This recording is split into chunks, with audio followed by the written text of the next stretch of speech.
আপনি বাপ আপনার ছেলেকে বলছেন, বাবা বলো তো দেখি সরেওতে অজগরটি আসছে তেরে, ছেলেকে ভয় দেখানোর দরকার নাই।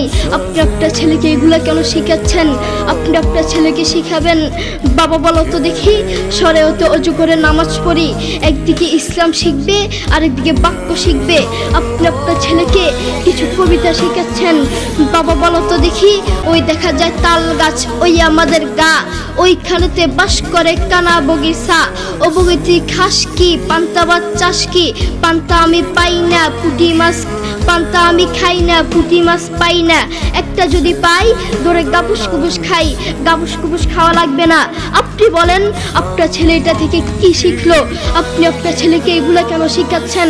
আপনি আপনার ছেলেকে বলবেন, বাবা বলো তো দেখি ওই দেখা যায় কবর, ওই আমাদের ঘর, ওইখানেতে থাকতে হবে অনেকটা বছর। ও কবর তুই চাস কি, নেককার লোক পাস কি, নেককার লোক পাই না।